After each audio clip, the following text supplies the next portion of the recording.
Yo, what's up, family? Before we start the video, please leave a like, subscribe, and share it in everyone that you can. Just shoot out there a little bit more. With that being said, let's get right into the video. 76ers third overall pick, VJ Edgecombe played his ass off in his Summer League debut, and I want to take a look.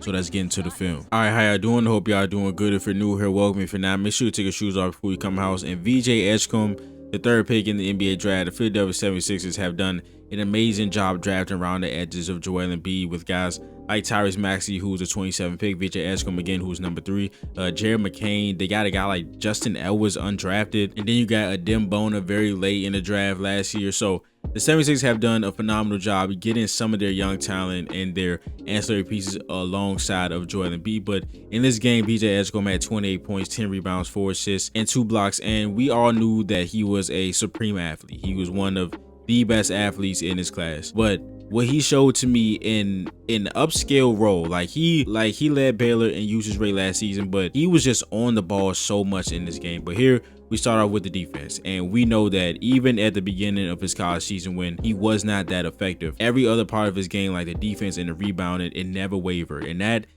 is what made me such a high believer in his floor, because even if his shot's not going, he's gonna play defense like he's a walk-on. He's gonna play defense like every possession is his last. He had a 3.8 steal percentage in college with a 2.9 block percentage. Just a guy that can really make defensive plays. So here on defense, he does a nice job against Ace Bailey, even though he's a smaller guy. He's of course has the athleticism, the quick hands, and the quick feet to contest. I'm not expecting him to get a rebound over Ace Bailey and Kyle Filipowski, but he did play good defense there. They just got the offensive rebound and the tip back. But then again, the athleticism, it allows him to do so much on the offensive side of the ball here with a crazy layup. And something that he showed that was really promising was his pull-up shooting, especially in the mid-range area. He struggled at Baylor as a pull-up shooter. He was good as a catch and shooter the latter part of the season, but the pull-up game wasn't something that was refined yet. It still isn't refined, but he hit a couple of these, and again, it's just him being so athletic. He's able to jump over defenders and get great elevation on his shot, especially over a guy like Walter Clayton, who's about 6'2", 6'3". If he's able to get this shot down pack, and hey, look, that pull-up animation kind of looking like somebody. I ain't gonna say it. I'm gonna let y'all do the comparisons, but with the elevation on his shot, the athleticism, if he can work on this and get this down pack, it could really be a go-to shot for him. And again, his strength and athletic tools allow him to do so much on both sides of the court, but it also allows him to be able to post up small defenders. So against Walter Clayton here, he's able to get deep into the paint and create for his teammate Janai Broome. And I'm not gonna get too mad at Taylor Hendricks for this interview because he was coming off that horrible injury. Hope he's okay, hope he's healthy. But this is some of the things you see. Like, this is crazy athleticism, and with a guy that plays this hard on defense. I know this wasn't defense, but in transition, him getting rebounds and flying up the court, turning defense into offense, getting steals, getting blocks, and flying up the court. In transition, this guy's a monster, man. So if there's any opportunity for him to grab the ball and go, the Philadelphia 76ers will really benefit from him doing so. And he really showed his versatility in this game, just showing that he can be a guy that projects in multiple play types. He can be the pick and roll handler going downhill and scoring, puncturing the paint and creating for his teammates. In the Spain PNR that the 76ers ran a lot in this game, he can be the handler in that action, and he can be the shooter coming out to the top of the key. And he can be that off guard and play catch and shoot like he did at Baylor a lot of times, and he was super effective in that role. Here he gets a 3 off the Jalen Hood-Schifino feed.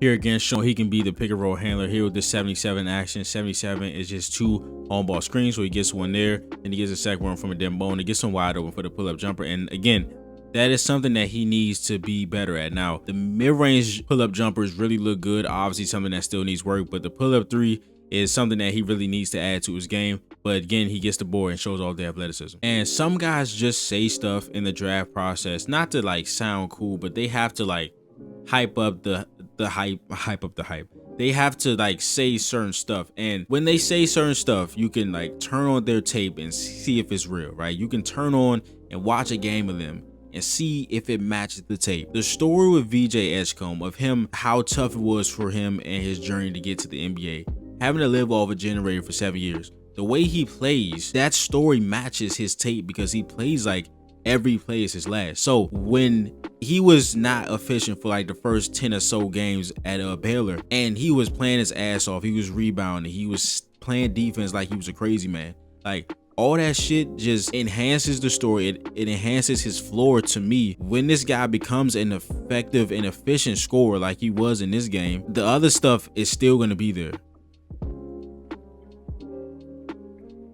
Alright, so here the 76ers go to get action or throw and chase action. This is just when the handler passes the ball to a big just for the sole purpose of him going to get the ball back, and then they either get into a pick and roll, or off that he just immediately gets downhill. So here he passes it to Broom, immediately gets it right back. They get into a pick and roll, and again, him puncturing the paint using his athleticism and his quickness. And he did a phenomenal job playing off 2 feet in this game. Like, when you play off 2 feet as a scorer, you have so many more options than playing off 1 feet, because you can pivot either way. You can use either pivot foot, right? Here he pump fakes, steps back, and hits the pull up. And VJ was really decisive in this game again here as a handler. And look, the pull up game again, I'm gonna show you I'm gonna show you the pull up. Tell me this don't look like somebody in the Western Conference, man.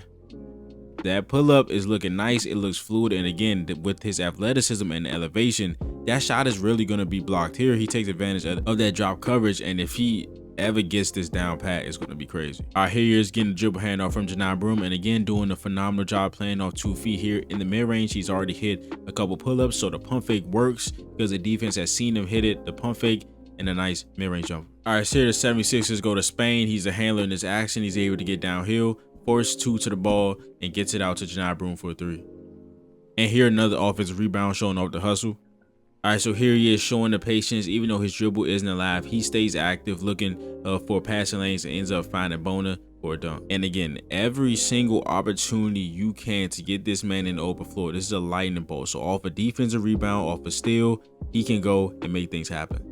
And this is the sequence that encompasses somebody that just wants to win. You put together all of the athleticism, and then you add the intangibles and just the 1-2, right? Intangibles, right? Knows that the pump fake is coming.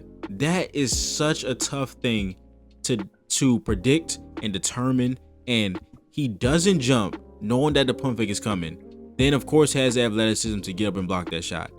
The fact that he was able to stay down on his first one after trailing behind, I know he was eager to block this shot, but he somehow stayed down, noticed it, then gets that block. And then they get out and transition, and of course, he is crazy in that, he gets the and 1. All right, so here he is again as a handler in the get/throw and chase action. Passes it to Bona with the sole purpose of getting the ball back just to get downhill. And then Bona's going to change the angle of the screen to get VJ going downhill. And again, he shows the patience in the mid-range/paint area, playing off 2 feet here, showing the pivots, showing the touch.